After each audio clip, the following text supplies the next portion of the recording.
Hey you guys, it's Peter, and welcome to my channel, Peterisms, where I tell stories of my life and just little things that I have learned as I have grown into the person that I am today. And I brought all the Melody Beatty books, of course, but I'm getting ready to go to Miami just for a couple days for my husband's birthday, and I was going to try to get videos pre-filmed on all of my channels for every day that I'm gone, and my day just kind of got out of control today. Do you ever have days like that happen? I got stuck in a lot of construction traffic, and I was trying to run errands and find my husband a birthday present and all this kind of stuff, and I thought, you know what? I think they will forgive me for not posting videos for a couple days. So I will be back early next week, and we'll be resuming filming videos again. But I just want to say that so people aren't like, why isn't Peter posting over here? Is he not posting over here? What's going on? So anyway, that's what's going on. If I have a day that I wake up while I'm gone and I'm like, I really want to make a Peterisms video, then I will.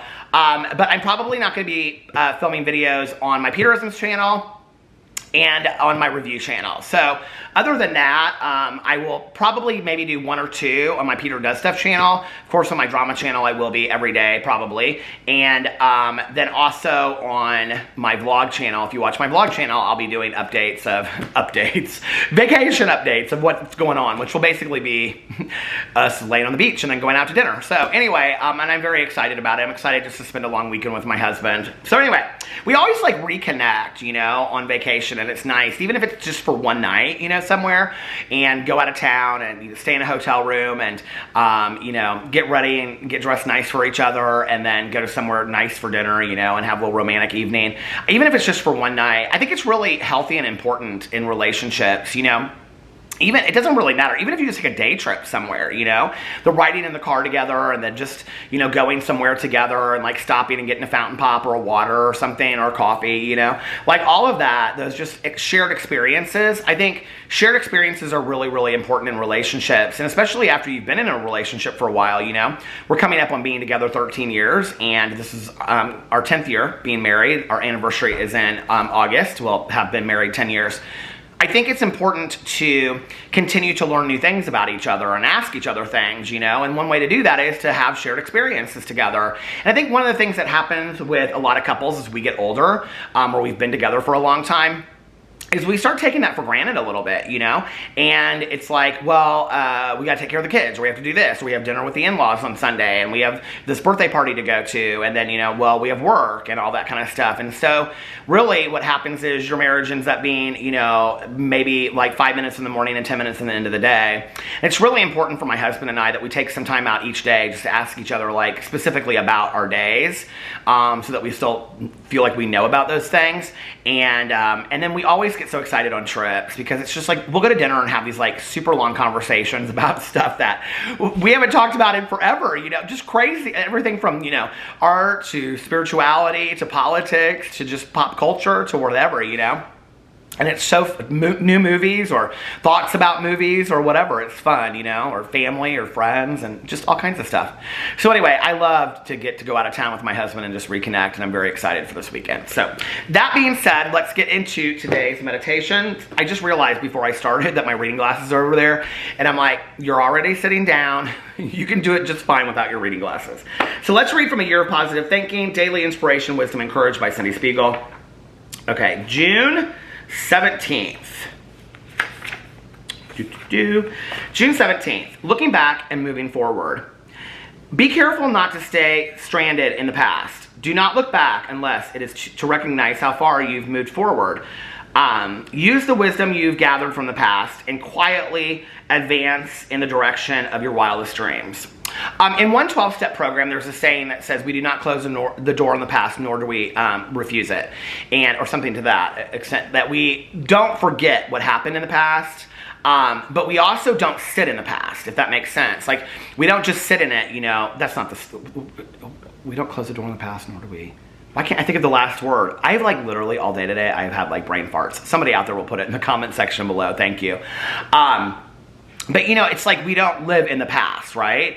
But it's important for us to clean up the wreckage of our past and work on the past. It's been really, really vital for me in the last 2 years to really take a look at who I was, especially at points in my life where I'm not very proud of who I was. It's been really important for me to look at that and say, who was I? Why was that okay at that time to me? And how did I get out of that? And who am I today? And what got me from there to today? And what do I need to do going forward so I don't go back to those old, those old ways of thinking of, whatever.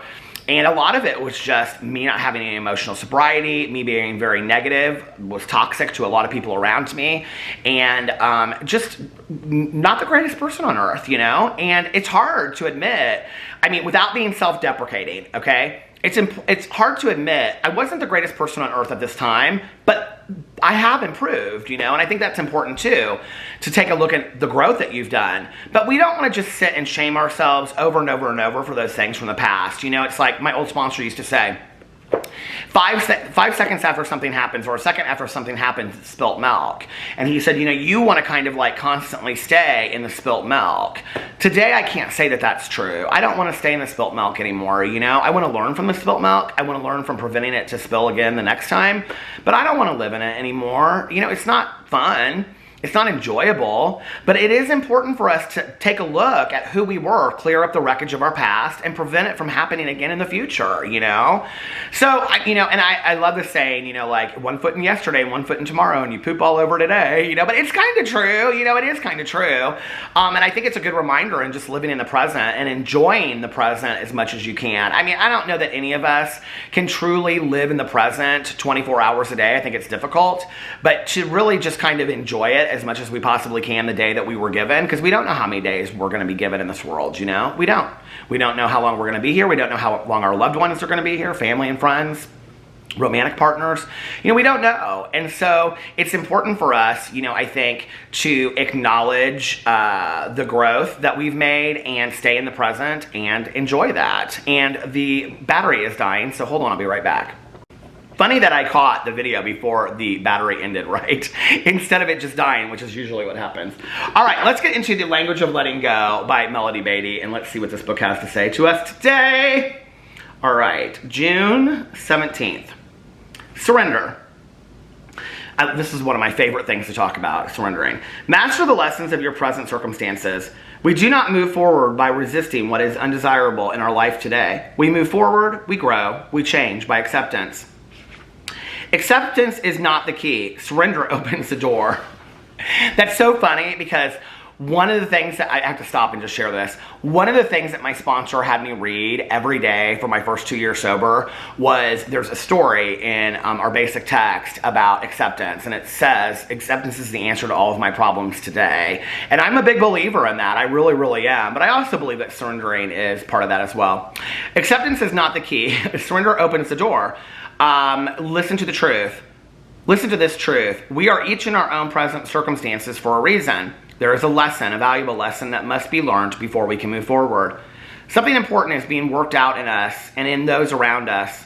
We may not be able to identify it today, but we can know that it is important. We can know it is good. Overcome not by force, overcome by surrender. The battle is fought and won inside ourselves. We must go through it until we learn, until we accept, until we become grateful, until we are set free. Today I will be open to the lessons of my present circumstances. I do not have to label, know, or understand what I'm learning. I will see clearly in time. For today, trust and gratitude are sufficient. It's a great meditation. I really, really like it. I love talking about surrendering, just in general. And I have a story about the night that my mom passed, and I've told this, I think, a lot of times in vlogs and stuff, but so we have a prayer in recovery that is about surrendering, and it talks about release me from the bondage of self. And so it was like one of my mom's favorite prayers. And so when we were in the hospital room that night, I said to my friend, I said, will you say the Serenity prayer over her? My other friend that was sober, and she said, yeah. And so she held her hand, and I said, actually, will you say, it's called the third step prayer. I said, will you say the third step prayer for her? And so she held her hand, and she started saying the third step prayer out loud. And as she did, like, she had this tear that fell and dropped, and it hit my mom, and like as soon as it did, my mom flatlined. Now, the weird part of that story is that when I came back to my mom's condo that night here, I was like trying to find her Bible and her recovery literature as well. And when I went through her recovery book, which had pencils and had dog-eared pages and notes stuck in it and stuff like that, There was only one thing that was highlighted, which was interesting, and it was the third step prayer. And I just thought, God, that's such a paramount moment, you know? And I love the Oprah story as well. And I'll just tell it quickly.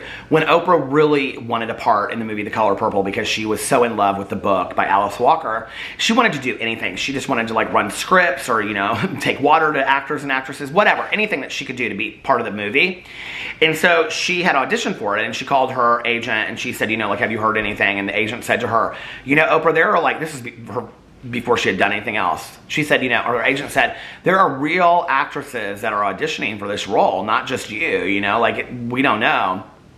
So she went to a weight loss camp, and she was walking on the track, and she was saying, you know, God, this is obviously not what you have meant for me. So, you know, whatever is planned for me next is your journey, and I'm on it. And she started singing this song by CeCe Winans that, you know, I surrender all. I love gospel music. Little unknown fact about Peter.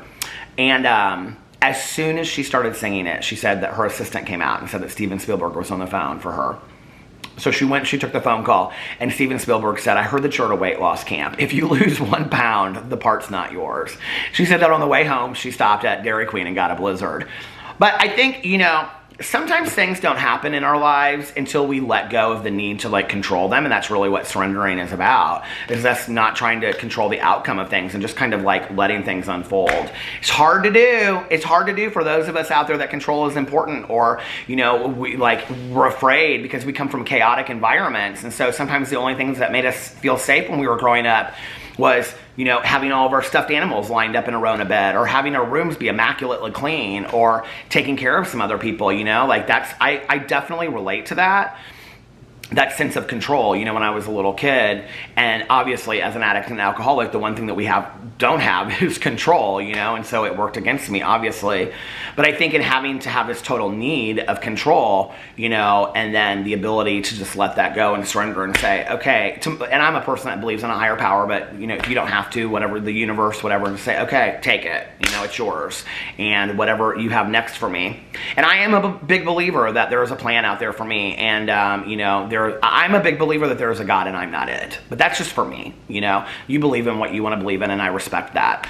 But that helps me because I'm a believer that whatever is out there is too large for me to really comprehend or understand the concept of. Therefore, sometimes I can just let it go and bask in the sunlight of the Spirit and enjoy my life. And you know, it doesn't mean that I just live a life of free will. Not at all. I still have to have like principles, morals, and make good decisions and learn from the things that have happened to me in my past. But at the same time, I can say, you know what, ultimately, there are going to be things that come my way in my life that I can't control and that I'm not in control of, you know, and I have to surrender that, and I have to let go and let God. And that has really, really helped me in this world. So anyway, let me know what you think about that in the comment section below. I love you guys, and I'll see you when I get back. Bye.